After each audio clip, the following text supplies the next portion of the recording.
Olá pessoal, aqui é o Velgas. Hoje é dia 19 de janeiro de 2025. A Ucrânia destrói 2 depósitos de combustível na noite anterior. E russos atacam Pokrovsk. Paraquedistas ucranianos capturam 6 prisioneiros em Volchansk. E também 7 russos se entregaram, foram capturados, mas eles se entregaram voluntariamente em Donetsk. Muito interessante, e de como isso aconteceu, eu resolvi mostrar para vocês saberem de fato como que está acontecendo, os fatos acontecem, ou melhor, como os fatos acontecem no teatro de operações da Ucrânia. Quero convidá-los a inscreverem-se no canal, darem um like. O que você vê aqui é a verdade. Fake news aqui não tem vez. Deem um like, compartilhem com suas redes sociais e façam seus comentários. Eu conto com vocês. Muito obrigado. Bom, a Ucrânia, então, ela atingiu 2 depósitos de petróleo, né, de combustíveis, né, na Rússia durante a noite de ontem, no dia 18, né? Hoje é dia 19. Eu falei sobre o depósito de Kaluga, então eu não vou abordar a Kaluga que falei no vídeo de ontem, num dos vídeos de ontem. Mas por que eu não falei do outro depósito que era em Tula, na província de Tula? Não falei porque eu não tinha a confirmação. Se eu não tenho a confirmação que de fato aconteceu, eu não divulgo, né? Numa hipótese, parece que atingiram, parece que não atingiram, isso eu não faço. Mas na realidade foi atingido com sucesso. E o interessante é que os blogueiros russos e o próprio governador, ele confirmou. E ele confirmou que 10 drones acertaram o depósito lá que é um depósito gigante também, lá em Tula. E incendiaram todos os containers lá, né? Aqueles tonéis, tambores que são armazenados, os petróleo, todo o combustível, e o fogo continua. Deve demorar uma semana, como os outros aí têm demorado. Então teve muito sucesso. Na realidade, nos últimos dias, na última semana praticamente, eu noticiei pelo menos 4 grandes depósitos, né? E que ainda estão queimando. Embora que os 2 primeiros que eu noticiei já estão com fogo de menor intensidade, os bombeiros já podem trabalhar, mas ainda continua um incêndio, né? E assim como nas outras regiões que eu noticiei anteriormente, os russos tiveram que evacuar também as casas, as edificações próximas por causa da fumaça muito tóxica, né?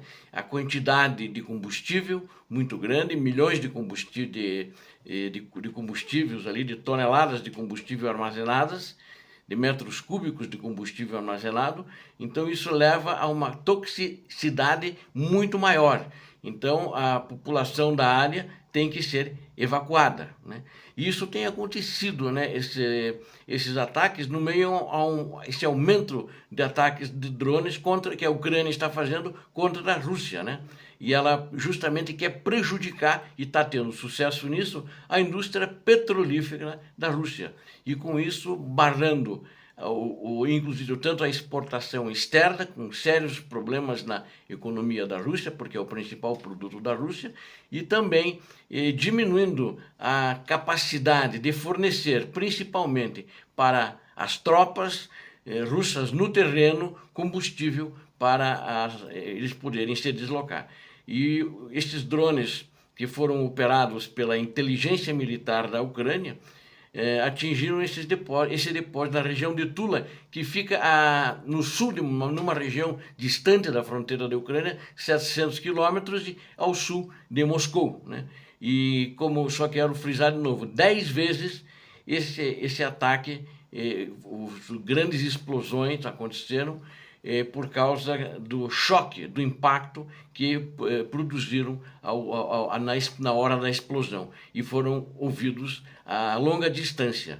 E acho que essa população ainda vai continuar pelo menos mais umas 2 semanas fora de lá, foi retirada justamente para que os bombeiros pudessem trabalhar e evitar que tivessem problemas de saúde por causa desse produto altamente tóxico, né? E, enquanto isso, quero falar aqui sobre o que está acontecendo no teatro de operações, né? Então, eu quero falar para vocês, como eu anunciei, né, que os russos atacaram Pokrovsk. Isso tudo refere-se agora, a partir de agora, ao teatro de operações, apesar de eu não ter falado o termo teatro de operações. E quero então começar dando aí um resumo sobre isso, né? Mais de 80 vezes eles atacaram a região de Pokrovsk, né? Os russos tiveram grandes perdas ali, que eu já vou entrar nesses detalhes para vocês também.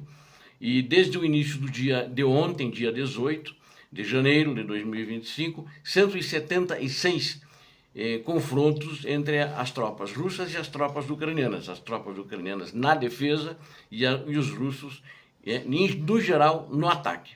E então, como eu disse, teve essas perdas ou melhor, esses ataques, 84 ataques contra a região de Pokrovsk, né?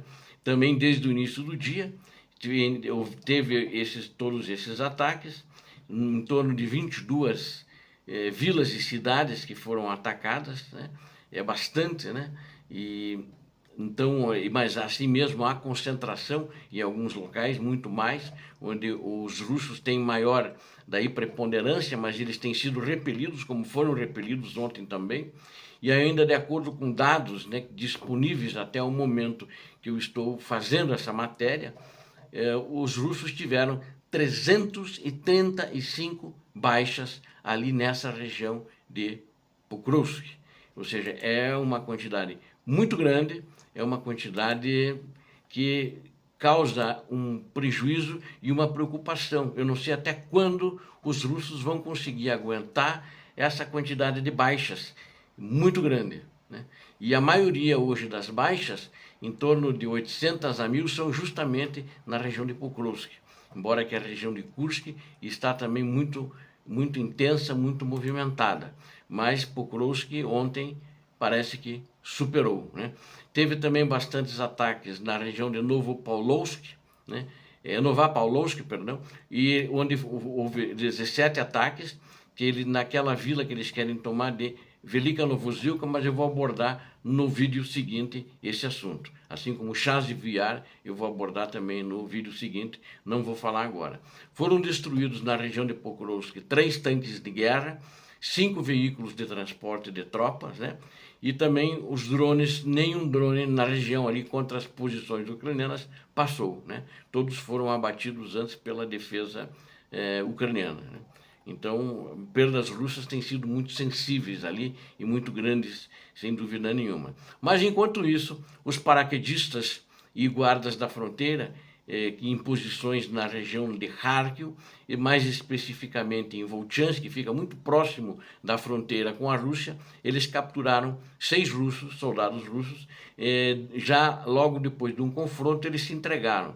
Eles conseguiram avançar até um prédio ali nas imediações de Volchansk, não dentro da cidade, mas na periferia da cidade, e foram cercados pelos paraquedistas e os guardas de fronteira da Ucrânia.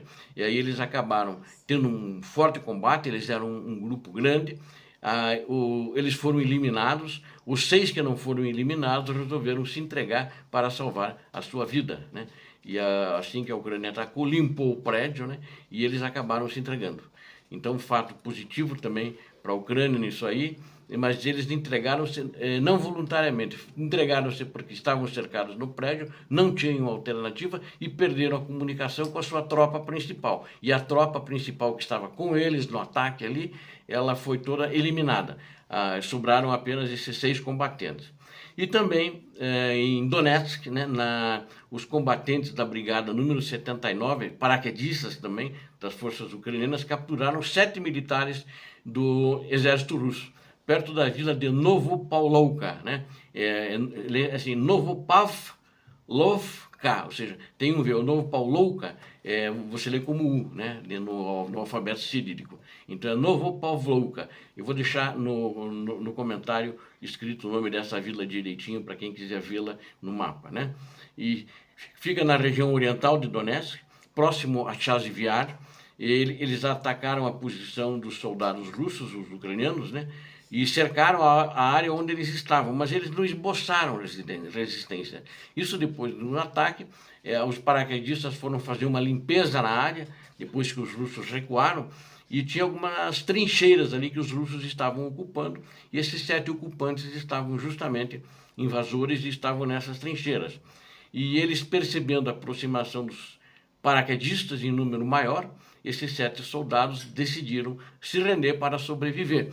E o interessante é o seguinte, eles contaram que eles se apresentaram na brigada deles, brigada russa, e disseram que não queriam vir para o combate, não querem ir para a guerra, eles estavam lá meio obrigados, né? Aí eles tentaram falar com o general comandante da brigada, foram recebidos pelo subcomandante da brigada, um coronel. Aí o coronel disse não para eles, mandou amarrá-los e mandou eles para a linha de frente amarrados e no início desarmados. Ao serem chegados na situação de serem lançados para o ataque na linha de frente, eles desamarraram esses soldados, e veja só que crueldade dos russos, hein? Do comandante, um coronel mandava fazer isso. Desamarraram e aí entregaram armas para eles, que eles foram amarrados, não podiam andar armados. E mandaram justamente eles se dirigirem no ataque, junto com outro grupo, para a floresta onde eles estavam. Só que eles foram mais retaguarda, e os que foram à frente, que não estavam nesse grupo, que não queriam ir para a guerra, eles foram eliminados. E aí eles entraram e foram se esconder na floresta e se esconderam nessas trincheiras. Aqueles russos que recuaram não foram justos. Na realidade, eles ficaram ali esperando os ucranianos para se entregar. Você veja a crueldade da guerra e a crueldade desse comandante com seus soldados. Não tem a capacidade de convencimento. E ele disse por que eles estavam ali. Os russos mentiram para eles. Quando eles se alistaram, fizeram só 2 semanas de treinamento, os russos disseram que eles iam ficar numa posição defensiva, não iam participar de ataques, nem de buchas de canhão, nem de algo assim. Mentiram e acabaram indo para ser buchas de canhão, mas não chegaram a ser buchas de canhão. Eles disseram que não querem ser trocados, porque senão eles sabem que vão ser punidos e vão voltar para a linha de frente, e eles não querem isso. Obrigado a vocês que assistiram esse vídeo, conto com vocês. Inscrevam-se no canal, tenho certeza, você chegou até aqui, você gostou. Dê um like, capriche no like, compartilhe com suas redes sociais, faça seus comentários. Você viu aqui a verdade dos fatos acontecidos na guerra da Ucrânia. Deus abençoe vocês, Deus abençoe a Ucrânia, Deus abençoe o Brasil. Paz e bem, paz para toda a humanidade.